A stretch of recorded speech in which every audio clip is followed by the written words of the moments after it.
Turn that fan down a little bit. All right.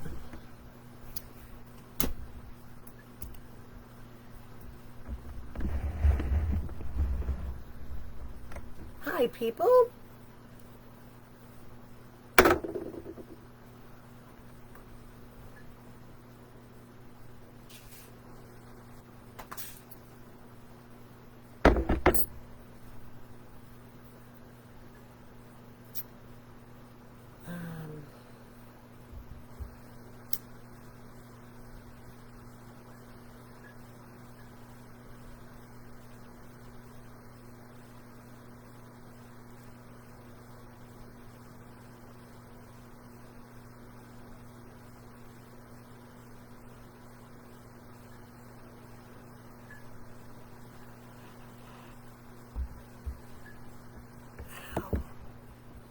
This thing's always telling me that I need to do something, some kind of action, but I don't know how to do it. Maybe it's here. Let's see if I can fix it.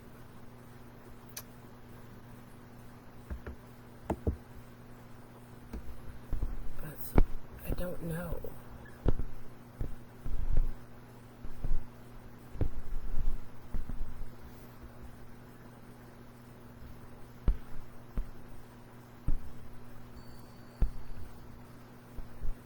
I'm not sure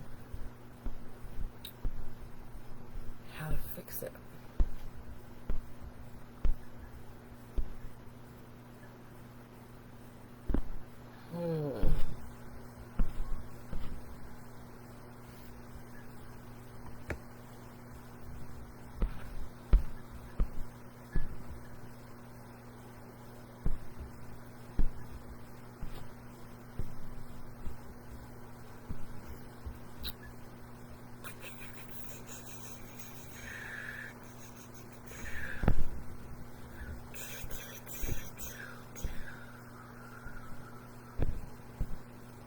Come on in. Let me know you're here. Say hello if you're live or if you're on the replay.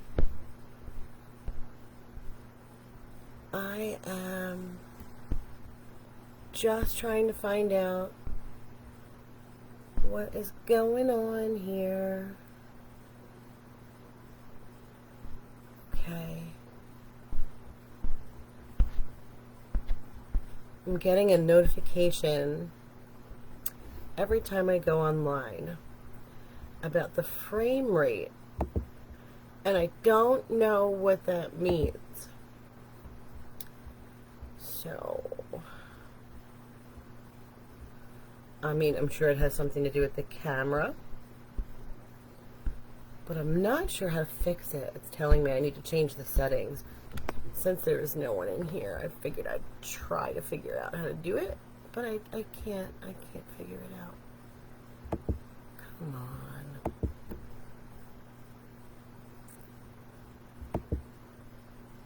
Okay. It doesn't look like I'm able to find it right now. It asks you if you want to know more, and then you click on that and it gives you nothing.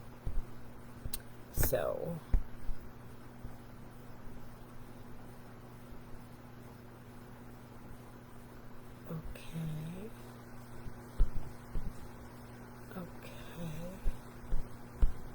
yep, I don't know how to do it. It's okay. It's not that important. It worked the last couple days without doing it. So let me just make sure I'm live in the right place. And then I'm going to read. Yeah. We're good.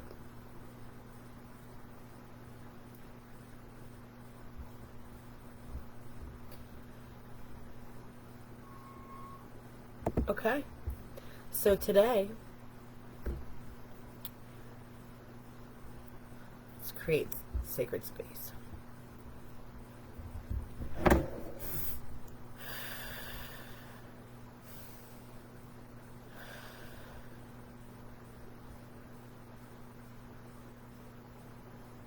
In case you didn't know, each time I come to read this book, I create a sacred space. I cleanse the space and I drop down into my heart space and I ground myself, because this is sacred wisdom that we're receiving here.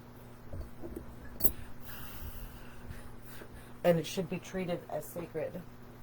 For many, many years, this kind of wisdom was hidden from the world and only trusted with the few.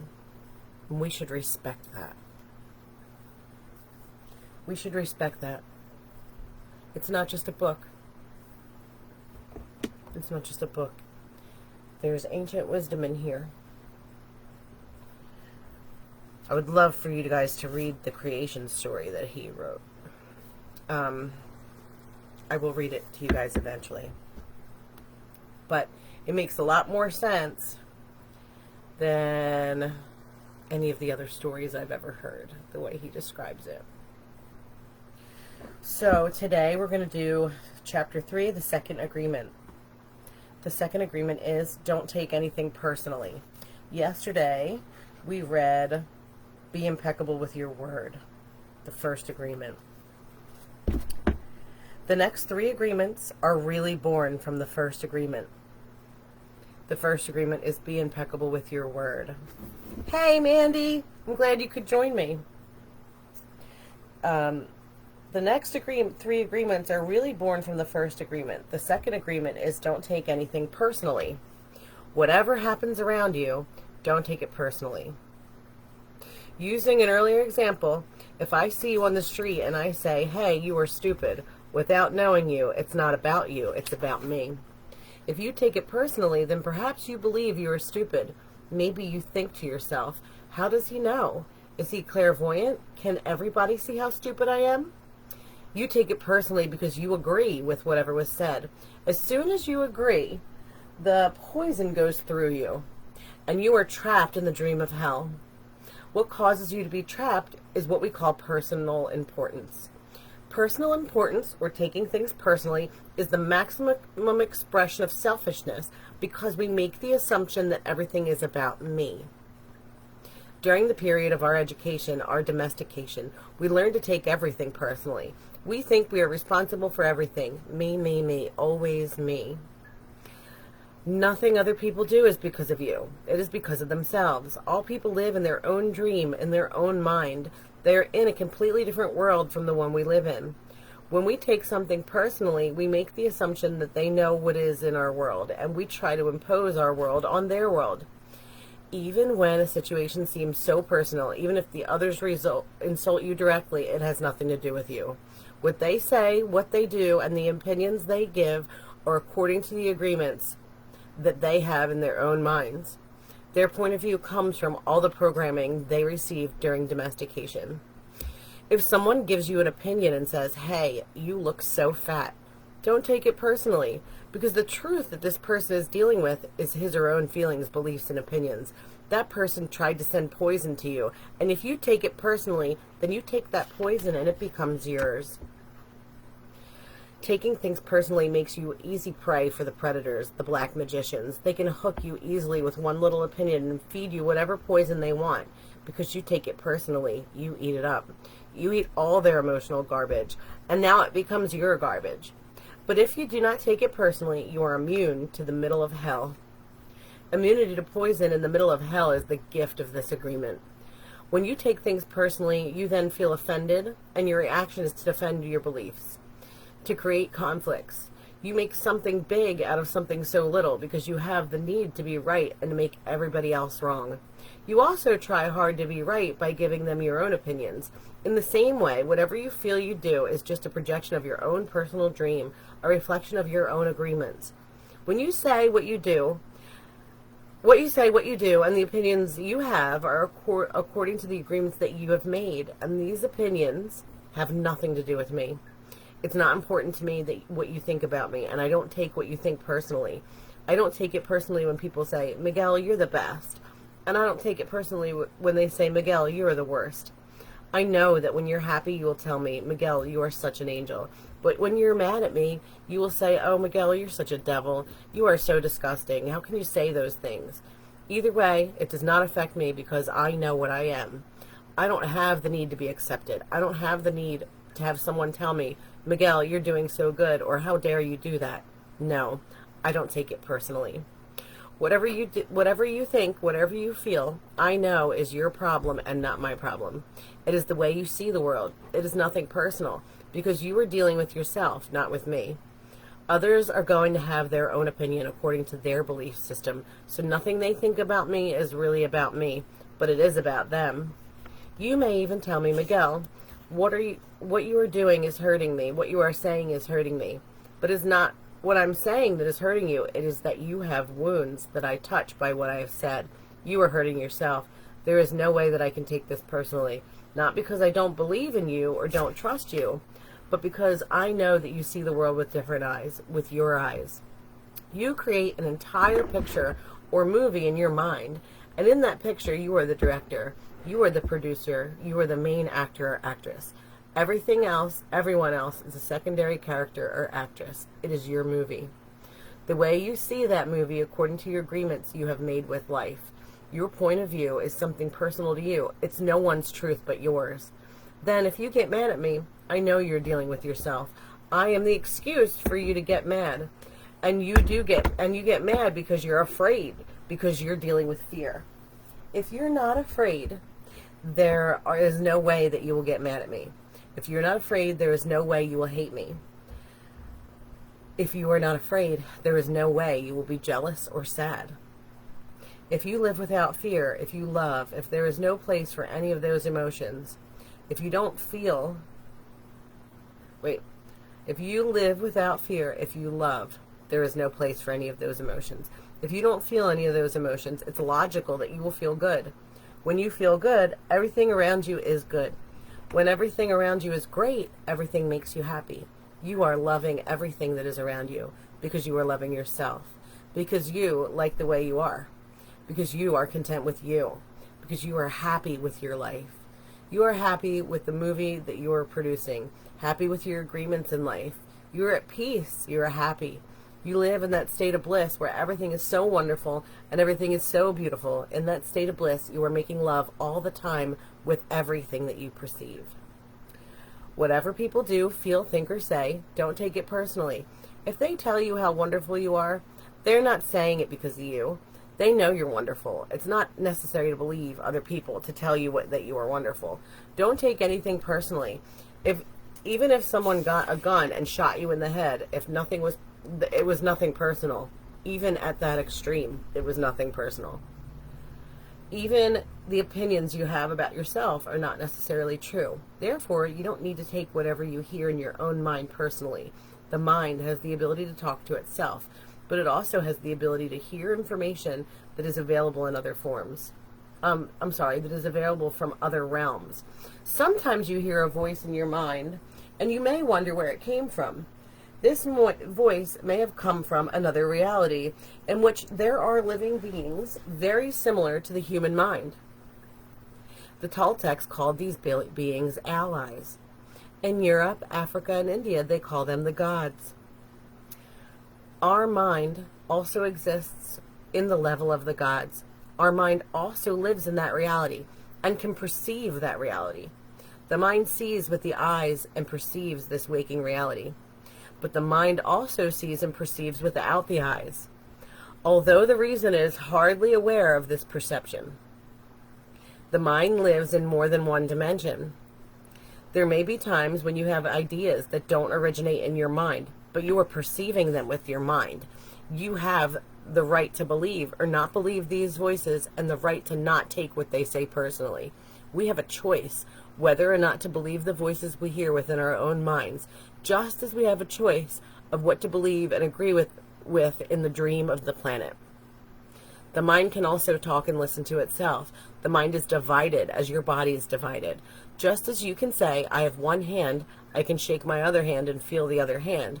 The mind can talk to itself. Part of the mind is speaking and the other part is listening. It's a big problem when 1,000 parts of your mind are all speaking at the same time. This is called a mitote, remember? The mitote can be compared to a huge marketplace where thousands of people are talking and battering at the same time.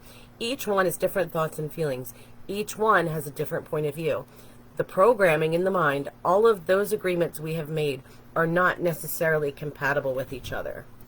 Every agreement is like a separate living being. It has its own personality and its own voice. There are conflicting agreements that go against other agreements, and on until it becomes a big war in the mind. The mitote is the reason humans hardly know what they want, or how they want, or when they want it. They don't agree with themselves, because there are parts of the mind that want one thing, and other parts that want exactly the opposite. Some of the mind has objections to certain thoughts and actions, and another part supports the actions of the opposing thoughts. All these little living beings create inner conflict because they are alive and they each have a voice. Only by making an inventory of our agreements will we uncover all of the conflicts in the mind and eventually make order out of chaos in the mitote.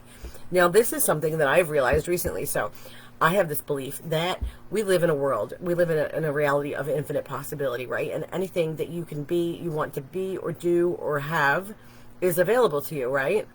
But I also have an old agreement that if I want to have abundance, I have to work really hard for it. Or that large amounts of money won't just come to me on a consistent and regular basis without doing really hard work, or it can't be work that I love. Things like this, these ideas. And they come from the agreements that we made in our earlier lives. So making an inventory of our agreements will help us uncover where all those conflicts are. And that's the first step to rewriting those agreements, is to identify them, right? So don't take anything personally, because by taking things personally, you set yourself up to suffer for nothing. Humans are addicted to suffering at different levels and to different degrees, and we support each other in maintaining these addictions. And we know this firsthand, don't we, Mandy? Humans agree to help each other suffer. If you have the need to be abused, you will find it easy to be abused by others. Likewise, if you are with people who need to suffer, something in you makes you abuse them. It is as if they have a note on their back that says, "Please kick me." They are asking for justification for their suffering. Their addictions to suffering is nothing but an agreement that is reinforced every day. Wherever you go, you will find people lying to you. And as your awareness grows, you will notice that you also lie to yourself. Do not expect people to tell you the truth, because they also lie to themselves. You have to trust yourself and choose to believe or not to believe what someone else says to you. When we really see other people as they are without taking it responsibly, we can never be hurt by what they say. Even if others lie to you, it's okay. They are lying to you because they are afraid. And they're afraid you'll discover that they are not perfect. It is painful to take that social mask off. If others say one thing but do another, you are lying to yourself if you don't listen to their actions. But you are truthful with yourself, you will save yourself a lot of emotional pain. Telling yourself the truth about it may hurt, but you don't need to be attached to the pain. Healing is on the way, and it's just a matter of time before things will be better for you. If someone is not treating you with love and respect, it's a gift if they walk away from you. If that person doesn't walk away, you will surely endure many years of suffering with him or her. Walking away may hurt for a while, but your heart will eventually heal. Then you can choose what you really want. You will find that you don't need to trust others as much as you need to trust yourself to make the right choices. When you make it a strong habit not to take anything personally, you avoid many aspects in your life. Your anger, your jealousy, envy will all disappear, and even your sadness will simply disappear if you don't take things personally. If you can make this second agreement a habit, you will find that nothing you put back into hell, that nothing can put you back into hell. There's a huge amount of freedom that comes to you when you take nothing personally. You become immune to black magicians, and no spell can affect you regardless of how strong it may be. The whole world can gossip about you, and if you don't take it personally, you are immune. Someone can intentionally send emotional poison, and if you don't take it personally, you will not eat it. When you don't take the emotional poison, it becomes even worse in the sender, but not in you. You can see how important this agreement is.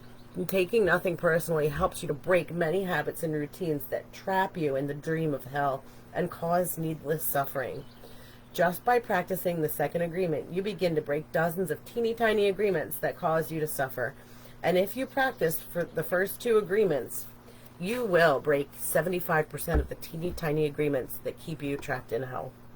Write this agreement on paper and put it on your refrigerator to remind you all the time, don't take anything personally. As you make a habit of not taking anything personally, you won't need to place your trust in what others do or say. You will only need to trust yourself to make responsible choices. You are never responsible for the actions of others. You are only responsible for you. When you truly understand this and refuse to take things personally, you can hardly be hurt by the careless comments or actions of others. If you keep this agreement, you can travel around the world with your heart completely open, and no one can hurt you. You can say, I love you, without fear of being ridiculed or rejected. You can ask for what you need. You can say yes, or you can say no, whatever you choose, without guilt or self-judgment. You can choose to follow your heart, always, and then you can be in the middle of hell and still experience inner peace and happiness. You can stay in your state of bliss, and hell will not affect you at all. If I had kids, I would be teaching my kids this, honestly. I would be explaining this to them. I would write these things down and leave them around the house, the four agreements. And I would point it out because especially younger ones, even teenagers it would help, but the younger ones, I mean, this is where they're solidifying their, like the age, between the ages of 6 and 10, I'd say, is when these agreements are really anchoring in deeply, and where it becomes like a somatic experience where it's harder to change it, and it becomes not only an emotional thing but a physical thing, and and so it anchors in a lot deeper. So honestly, my suggestion is, if you have little people, and I know you do, Mandy, even your teenagers will benefit from realizing this sooner than later, because it's easier for them to rewrite their programming than it is for us. And so I suggest that start working with kids with it. I would. And you'll find, I think, that they will probably understand it better than a lot of adults will understand this. Adults will have that whole, well, that's not what the church told me. That's not what blah, blah, blah told me. Well, this teaching says this and this teaching says that. When they're young, they don't have as much as that. They don't have as much of that, Yeah, absolutely. Read it to them. Have an open conversation with them. See if they, are interested in, seeing things from a different perspective. You'll find, I think, that kids do like to see things from a different perspective, especially the little ones. So thank you so much for joining me today, Mandy, and anyone who's watching on the replay. I'm going to post this all over in the group, post it in the other group tomorrow. I'm doing one a day in the other group too. They're a day behind. So these videos will be everywhere. And I've got to run because I have a call with my coach at 1. So I will see you guys tomorrow around the same time. Sometime around the same time, between 12 and 1.